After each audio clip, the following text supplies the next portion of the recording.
أعوذ بالله السميع العليم من الشيطان الرجيم بسم الله الرحمن الرحيم إن الحمد لله نحمده ونستعينه ونستغفره ونعوذ بالله من شرور أنفسنا وسيئات أعمالنا من يهده الله فلا مضل له ومن يضلل فلا هادي له وأشهد أن لا إله إلا الله وحده لا شريك له وأشهد أن محمدا عبده ورسوله صلى الله عليه وعلى آله وصحبه وسلم بعد ‘yan uwa masu kallo da sauraronmu assalamu alaikum wa rahmatullahi wa barakatuh. Muna jaddada godiya ga Allah subhanahu wa ta'ala wadda cikin kaddarawarsa da ikonsa da yardansa da nufinsa ya ba mu dama muke haɗuwa ta wannan kafa ta Afirka TV3 da muke faɗakar da juna akan abin da ya shafi addininmu da rayuwarmu, wanda a wannan halaka muke tattaunawa akan abin da ya shafi kaunar annabin Allah sallallahu alaihi wasallama, matsayinsa a addini da yadda sahabbai suka ƙaunace shi a lokacin da yake raye da bayan mutuwarsa, da kuma bayani akan dalilin da ya sa za a ƙaunaci annabin Allah sallallahu alaihi wasallama, ake son sa da nufin mu ma mu ɗabi'antu da irin ɗabi'unsa mu yi koyi da shi saboda mu tsira mu rabautu da wannan ƙauna wadda za mu gina shi akan dalili da ya tabbata daga annabin Allah sallallahu alaihi wasallama da kuma yadda sahabbai suka ɗabbaka haka ɗin, wanda in ba a manta ba muna bayani ne akan ɗaya daga cikin halayen manzon Allah sallallahu alaihi wasallama da suke janyo a so mutum, wanda dukka wanda ya ɗabi'antu da irin wannan hali to la shakka za a so shi, za a ƙaunace shi, kuma dukkan mutane za su ƙaunaci mai irin wannan halin. Da mun ɗauko bayani akan abin da ya shafi halin manzon Allah na tausayi, rahama da jin kai da ya sifantu da shi, wanda Allah ya bayyana cewa da wannan sifa ne ya sa sahabbansa suke ƙaunatarsa, ba su son rabuwa da shi, yadda yake tausasawa ga waɗanda ya rayu tare da su daga abin da ya shafi yara, jahilai, ƙauyawa, mata, wanda muna bayani akan abin da ya shafi tausayinsa ga mata, kuma ya faɗi magana hadisin da ya tabbata a sunan na Ibn Majah, hadisin Abi Huraira da annabin Allah ya nuna damuwa ga raunana guda biyu, yake cewa da mata da kuma marayu. Da la shakka annabin Allah sallallahu alaihi wasallama ya buga misalai a wajen tausasawa mata, wanda a jiya mun ɗauko a halakan da ta gabata mun ɗauko bayani akan abin da ya shafi tausayin da ya nuna ga matarsa Safiya bintu Huyai lokacin da ya aure ta bayan an kammala yakin Khaibar, yana dawowa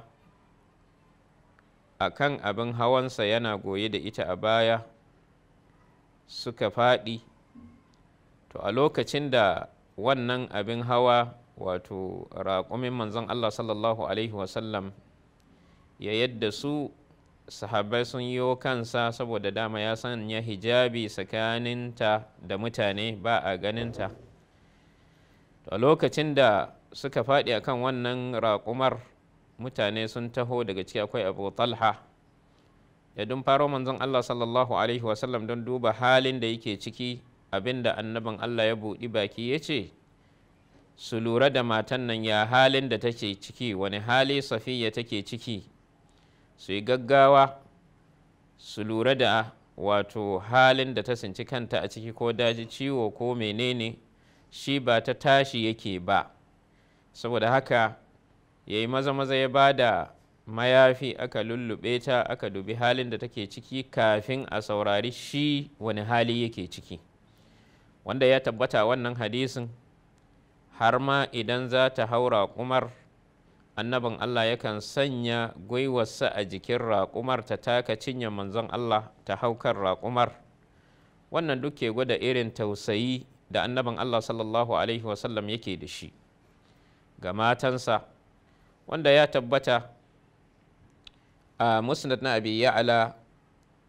hadisin Aisha Allah ya ƙara mata yadda take ba da labari sun fita tafiya tare da manzon Allah sallallahu alaihi wasallama da ita Aisha da kuma ita Safiya, wanda annabin Allah sallallahu alaihi wasallama kowace tana da raƙumar da aka ɗauki kayanta a kai da ita,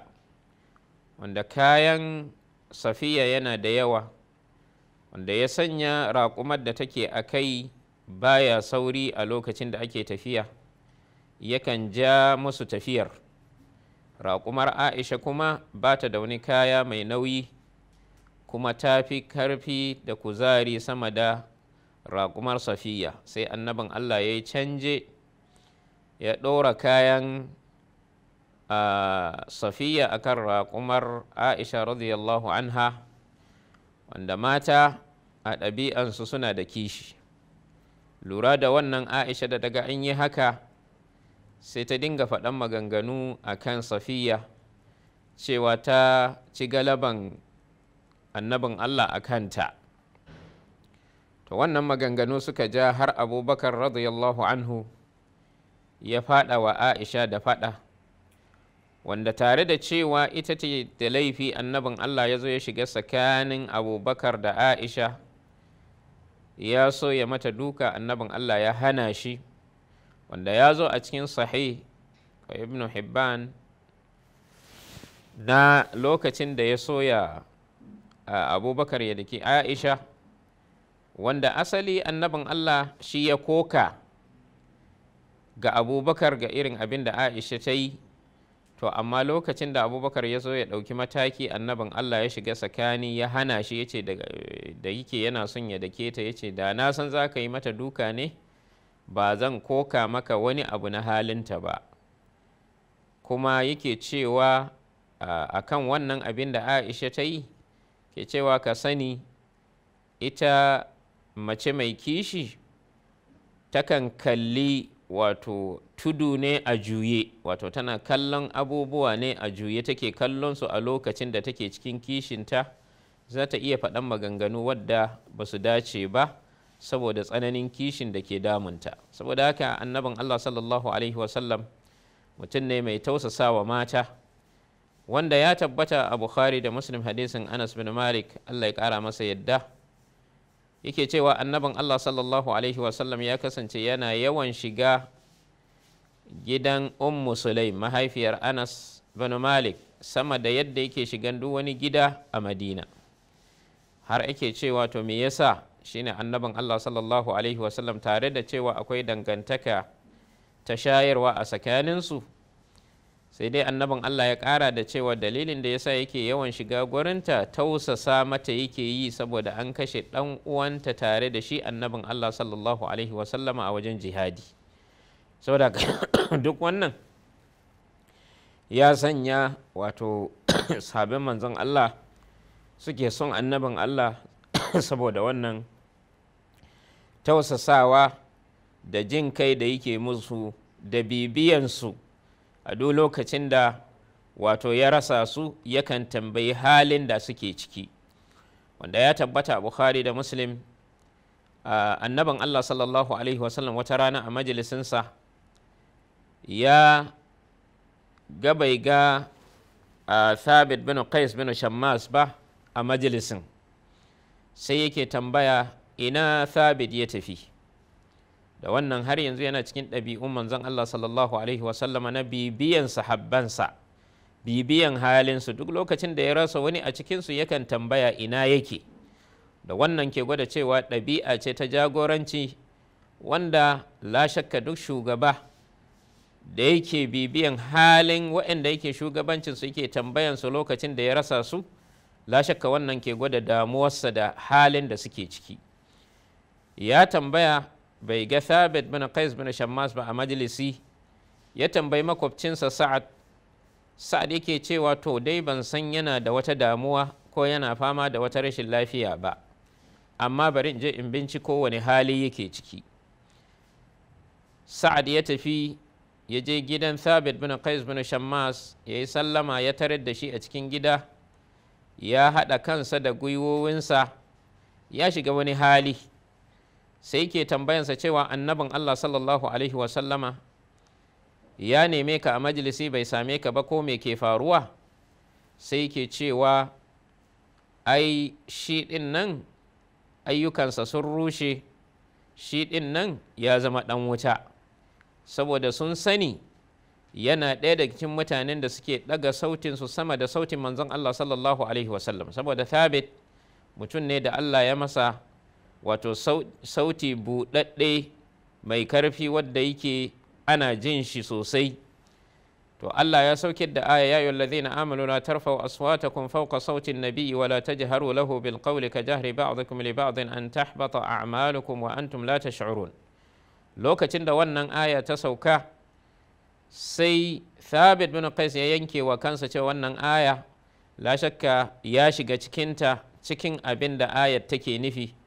wanda ya kasance sautinsa yana ɗaguwa sama da sautin manzon Allah. Saboda haka ya yanke wa kansa cewa aikinsa ya rushe, shi yasa ya zauna a gida yana kuka akan wannan abin da ya same shi. Sai Sa'ad ya koma ya faɗa wa annabin Allah cewa ga halin da ya tarar da Thabit a ciki. Sai ya ce ka koma ka gaya masa cewa shi ɗan aljanna ne. Saboda haka wannan yana cikin ɗabi'un manzon Allah da suka sa sahabbansa suke kaunatarsa, suke son sa. Yakan bibiye su ya ji halin da suke ciki idan lokacin da ya rasa su. Saboda haka wannan yana daga ciki wanda ya tabbata shi ma a Bukhari da Muslim, hadisin Abi Huraira Allah ya kara masa yadda, yake cewa wata rana annabin Allah sallallahu alaihi wasallama ya fito, sai muka haɗu da shi a hanya, ina ƙoƙarin kauce masa da ya ganni sai ya rike hannuna muka tafi majalisi. Bayan an zauna a majalisi sai na sulale na fita. A lokacin da annabin Allah ya haɗu da ni ina halin janaba, kuma ba na son a ce a wannan hali na zauna tare da manzon Allah ko na zauna a majalisinsa. To ashe wannan sulalewa da Abu Huraira ya fita, annabin Allah ya lura da shi. Lokacin da ya dawo, annabin Allah sallallahu alaihi wasallam ya tambaye shi, ya ce ya Abahir, ina ka tafi? Sai ya masa bayanin halin da yake ciki a lokacin. Shine annabin Allah ya ce mumini baya najastuwa, saboda ka kasancewa kana cikin janaba wannan baya nuna cewa kai din najasa ne. Zaka iya zama, wanda Imam al-Bukhari ya yi babi akan wannan hadisi, cewa babin halaccin wanda yake cikin janaba ya fita kasuwa. Saboda haka kenan wannan ke gwada yadda annabin Allah sallallahu alaihi wasallama yake damuwa da sahabbansa da jin kansu, wanda a nan wannan majalisi ya kawo ƙarshe. Za mu ɗora bayani a majalisi na gaba akan irin wannan halin da annabin Allah ya sifantu da shi, wanda ya cancanci a ƙaunace shi, kuma duk wanda yake da irin wannan hali la shakka zai samu ƙauna daga duk wanda yake mu'amala da su. Da wannan nake cewa subhanakallahumma hamdik, ashhadu an la ilaha illa anta, astaghfiruka wa atubu ilaik. Wassalamu alaikum wa rahmatullahi wa barakatuh.